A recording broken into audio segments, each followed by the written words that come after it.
Hey everybody, this is just a quick introduction to the video before the actual introduction starts. I found out that I needed to redo these videos to put them up again, so redone the fancy little sequences during the video later on. So it is an old video, so it's not in HD, it's not super fancy and pretty, but it's got some fun things in it, and I think it's still enjoyable, so bear with me and I will get up to doing some new videos in the near future. These actually took a bit of time to re-edit and rejig anyway, so I hope the effort's worth it, and I hope you enjoy it. I hope that's the main thing you get out of this. So we'll catch you in a bit for something else. There's this one, and then there'll be another one. So, into the video. Happy 2012 everybody, welcome to the new year. The new year starts weeks ago prior, because it's late now, it's like mid-January, but that's not the point. We're here to talk about toys, or in this case, model kits.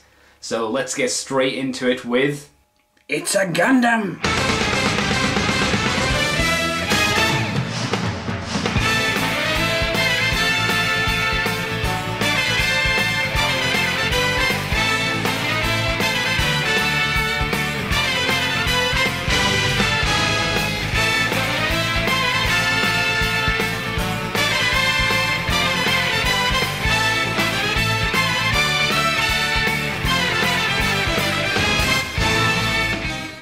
Okay guys, it's a giant robot riding a giant robot horse. If you don't like this, then you are rejecting joy. You are rejecting joy on its most basic level. And I hate you. Now this lovely pair is the Master Gundam and Fuunsaiki from one of my favourite Gundam series, G Gundam, and this is because there aren't any little whiny children in from what I remember. And this Gundam is piloted by my favourite guy from the show, Master Asia, and Fuunsaiki is piloted by, well, Fuunsaiki, which is a horse. Just a normal horse. Like I said, it's just silly, awesome fun.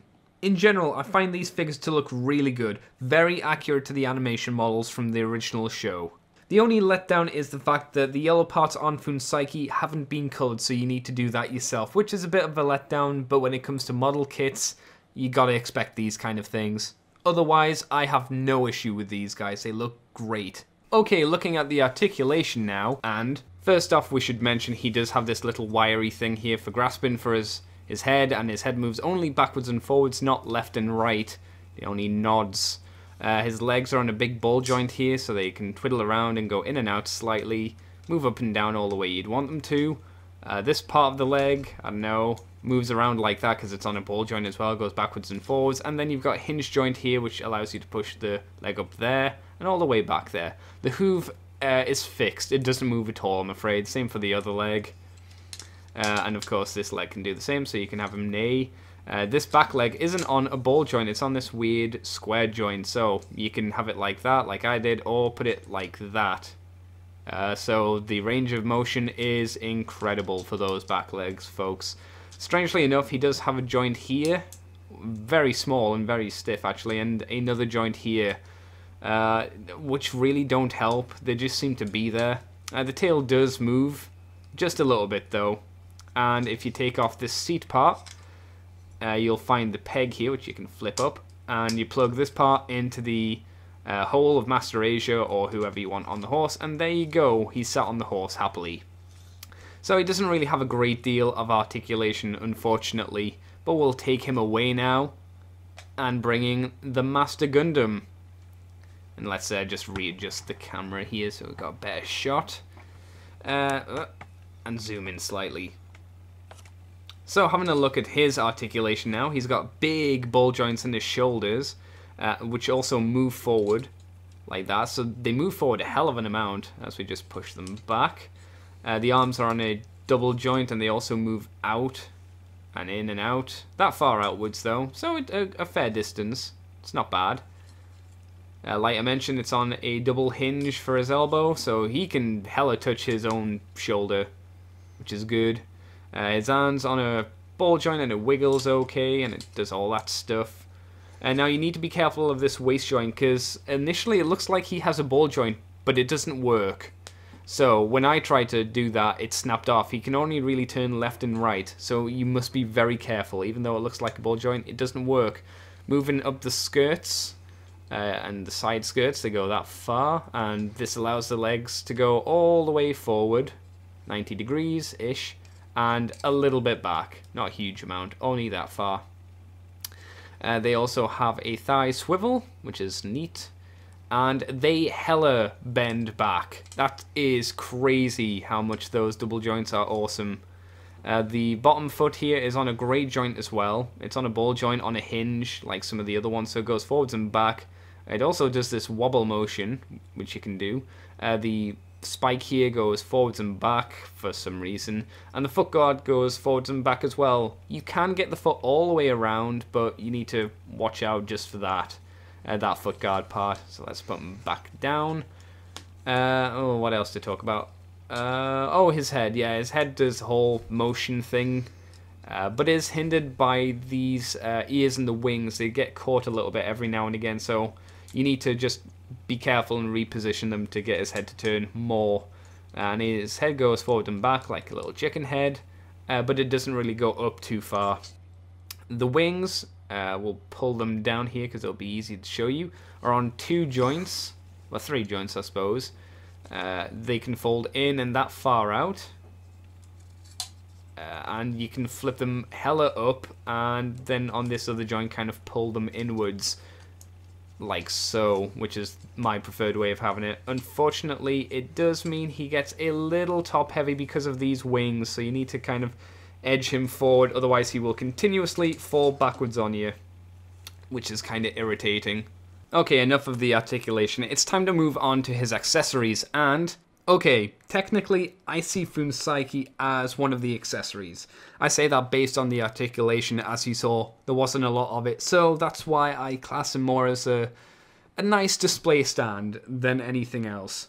Oddly enough, it does come with a special display stand for Fuunsaiki as well, so it can, you know, in the air, you know. I don't know what the technical terminology for that is, but it can do that. So yay. But of course the Master Gundam does have accessories, and it is a Gundam kit, and it's from Japan, so it's bound to have some hands, and it does. It has some open chilled out hands, it has one holy thing hand, it has a set of very specific, I don't know, Tai Chi-esque hands for a very specific pose that apparently the Master Gundam is known for. And it also has a set of red or pinky clear hands. And finally, it has a giant accessory for the red hand, which is an even bigger red hand to attach to that for one of its specific attacks, which is apparently called the Darkness Finger. I know, it sounds silly, but just go with it. It also comes with this, the Master Cloth, which has been sculpted really well in this nice dynamic pose. There's a little handle for him to hold, and it's got these nice creases in it like cloth should have. And it was originally attached to this 1:144 scale Master Asia figure here, who's really tiny and not painted, but it's cool to see him like this, and that's pretty much how it was attached beforehand. Kind of redonkulous, but it was nice that they included him as an extra accessory. And the final accessory it has is the cape form of its wings. Now what the wings do in the show is they would wrap around the Master Gundam and make this weird cloak thing. Unfortunately for the model kit, they didn't incorporate this gimmick into the wings, and they've given you many parts to make it yourself. I know some people would have a problem with this, but I don't. On the basis that I think if they tried to incorporate this gimmick, it could make the wings not as show accurate as they are, or it would make the cape mode not look quite as good as it does. Either way, I think doing these parts as just separate parts was probably the best thing they could have done. It's not how I choose to display my Master Gundam, but it's nice that they definitely included it because it was part of the show. Okay, so that was the last of his accessories, and my final thoughts on this thing are, this is the best Master Gundam model kit we've had, in my eyes anyway, and of course it comes with the only Fuunsaiki figure that I know of. It doesn't have too many paint apps that need to be applied, which is what I always prefer.